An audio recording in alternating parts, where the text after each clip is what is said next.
Bismillahirrahmanirrahim. Assalamu alaikum dear students. Welcome to your channel The Anatomy Canvas. In today's class of the neuroanatomy we are going to discuss with the medulla oblongata. So the learning objective for the today's class are to analyze the components of the medulla, to describe the external features of the medulla, to discuss the transverse section of medulla at the level of the sensory decussation, the motor decussation and inferior olivary nucleus, and enumerate the cranial nerve nuclei present within the medulla. So in today's class, we will first describe the external features of the medulla and then the transition of the medulla from the spinal cord at the spinomedullary junction. And in the second lecture, we will discuss the different sections of the medulla and the cranial nerve nuclei which will be present in the medulla. So the external feature of the medulla is the caudal-most part of the brainstem, and it is the conical upward expanded part of the cervical spinal cord. It is about 3 centimeter in length and 2 centimeter in diameter, in the greatest diameter. It starts at the level of the first cervical nerve, just cranial to the highest rootlets of the first cervical nerve at the level of the foramen magnum, and it joins the bones at the upper broader area at the pontomedullary junction. So this medulla is separated into two main parts, the anterior medulla and the dorsal or the tegmentum part of the medulla. So the anterior part of the medulla contains the olives, the pyramidal tract and the cranial nerve 9 to 12, and the dorsal medulla contains the several cranial nerve nuclei along with the white matter tracts. So first we will see the gradual changes in the medulla from the spinal cord. So as we know that as it is the expanded, the medulla is expanded upward portion of the spinal cord. So there at the spinomedullary junction there is no clear-cut demarcation. All the changes which are present are the gradual, and these changes are because of the internal organization of the nuclei and also because of the appearance of the fourth ventricle. So development of the fourth ventricle represents the rostral continuation of the central canal of the spinal cord, and because of this fourth ventricle, the structures which are present on the posterior aspect of the medulla will be shifted to the posterolateral side. There will be decussation of the medullary pyramids, and because of the decussation of the pyramidal tract, at that area the anterior median sulcus will be obliterated little bit. There will be termination of the fasciculus gracilis and cuneatus upon their respective nucleus and decussation of internal arcuate fibers to form the medial lemniscus. The replacement of the butterfly-shaped central gray matter of the spinal cord by the large cellular aggregation interlacing fiber constituting the reticular formation. Gradual replacement of the spinal cord in the fibers of the zone of the Lisor by the fibers of the spinal trigeminal tract, and development of the cranial nerve nuclei. So these are all the gradual changes from in the medulla from the level of the spinal cord. So we will see these changes one by one in the section as well. So this is the section of the spinal cord at the cervical level, and this is the section of the medulla at the spinomedullary junction. Here now you can differentiate between the two. First you can say this is the fasciculus gracilis and fasciculus cuneatus present. Also here you can see fasciculus gracilis and fasciculus cuneatus present over here. Next is the substantia gelatinosa, which is part of the posterior horn of the spinal cord, and then the tract of the Lisor, which is present over here. So the substantia gelatinosa is now expanded and it becomes the spinal nucleus of the trigeminal nerve. So the spinal nucleus of trigeminal nerve replaces the substantia gelatinosa. Also you can see here lateral posterolateral to the spinal nucleus of the trigeminal, there is the spinal tract of the trigeminal nerve which also replaces the tract of the Lisor. So this is the first gradual change which occurs at the level of the spinomedullary junction.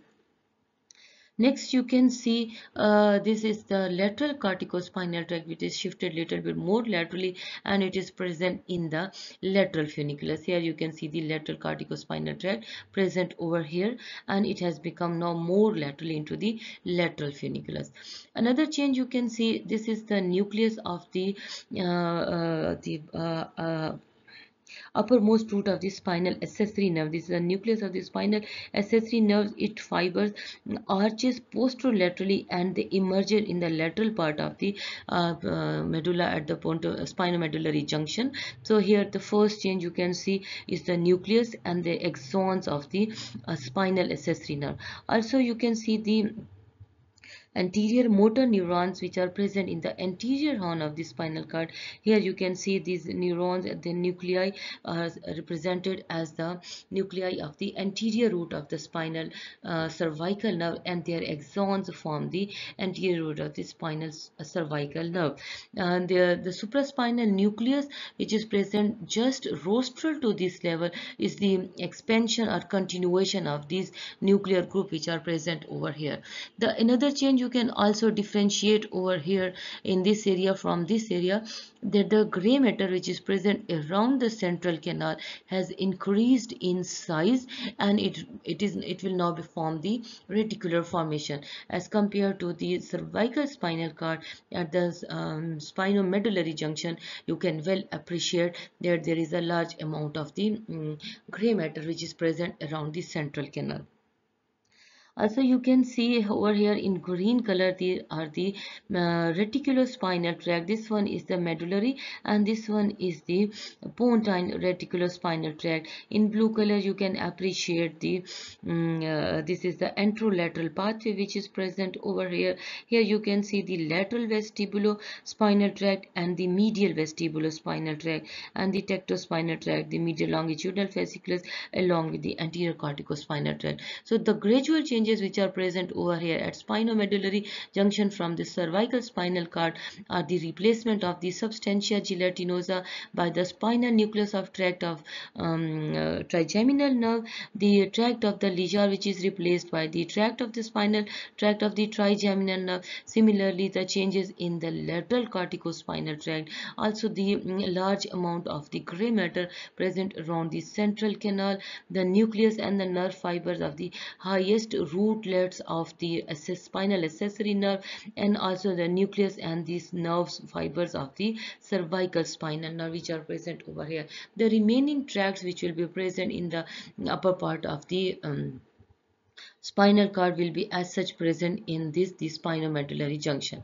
So this is the anterior aspect of the medulla, and this is the posterior aspect. In this anterior aspect in red color, you can see this is the pyramidal tract which is descending through the bones into the medulla, and here you can see the decussation of the pyramidal tract, and then it becoming either the lateral corticospinal tract, which one is the larger, these are the crossed fiber, or uncrossed anterior corticospinal tract.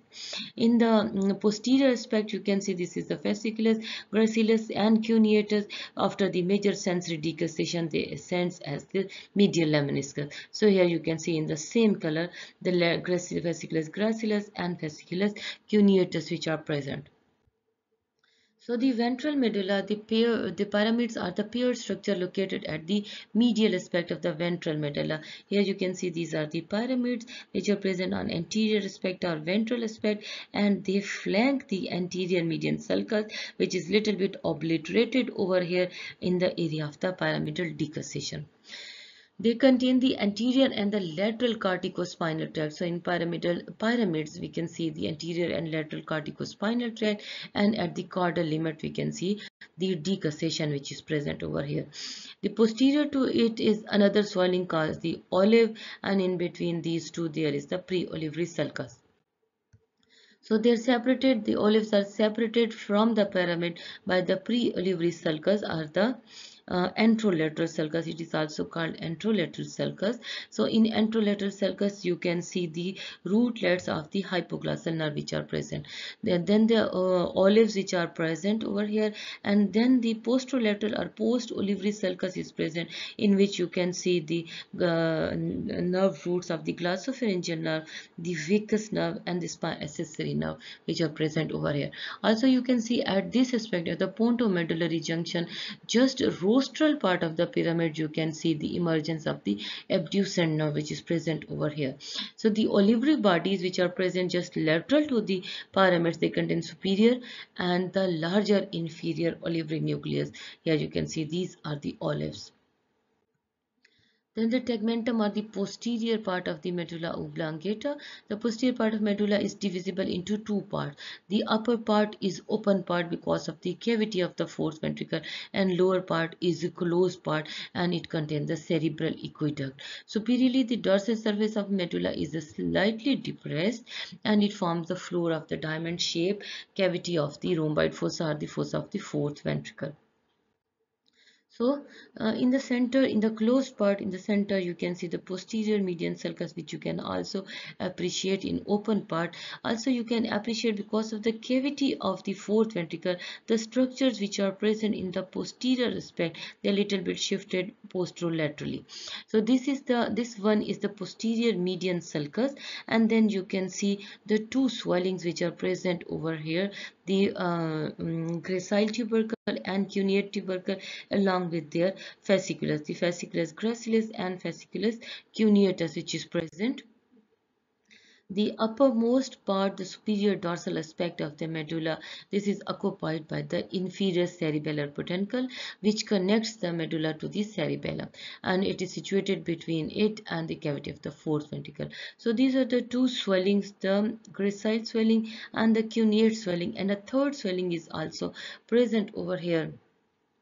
This swelling is called the tuberculum cinereum or tuber cinereum, and this swelling is produced by the spinal tract of the trigeminal nerve and its nucleus. The inferior dorsal and lateral aspect of the medulla is surrounded by the cisterna magna. Here is the cisterna magna, and it is connected to the cavity of the fourth ventricle by the median aperture called the aperture of the Magendie, foramen of Magendie. Also at the pontomedullary junction, we can see the other two apertures, the lateral apertures, also called the foramina of the Lashka, which are present over here, and the three cisterna are related to the medulla and the cerebellum. The two lateral cisternae and one median cisterna that is posteriorly present between the cerebellum and the medulla in the median position, this is called the cisterna cerebellomedullaris or the cisterna magna. So CSF leaks through the lateral aperture in the roof of the fourth ventricle. Here is the cisterna lateral aperture will be present, and the CSF will leak over here into the roof of the fourth ventricle to enter into the lateral cerebellomedullary cisterns. This is the detailed view of the posterior aspect of the brain stem. This one is the rhomboid shaped fossa, the fourth ventricle. The upper part of the fourth ventricle is formed by the bones, and the lower part of the fourth ventricle is formed by the rostral part of the medulla oblongata. So here you can see again our vision, the center, you can see the dorsal median sulcus or posterior median sulcus, then the gracile tubercle, the cuneate tubercle, and tuberculum impar are also called the trigeminal tubercle as well. Here you can see the opex which is present. This is the vagal trigone which is formed by the nucleus of the 10th nerve. This is the hypoglossal trigone which is formed by the nucleus of the hypoglossal nerve. This area is the inferior fovea, and this area is the superior fovea. Here you can see the stria medullaris present over here, and here you can see the lateral cerebellomedullary recesses and their openings over here. Also you can see this one is the inferior cerebellar peduncle. Here you can appreciate it, inferior cerebellar peduncle, middle cerebellar peduncle, and the superior cerebellar peduncle. So these all are the different features of the external features of the medulla oblongata. In the next class we will discuss about the different sections of the medulla oblongata at different levels. So the references for today's class are Carpenter's Human Neuroanatomy, the 9th edition, and Gray's Anatomy by the Susan Standings 40th edition. Here I complete my today's class. Thank you very much for your attention, and Allah Hafiz till the next class.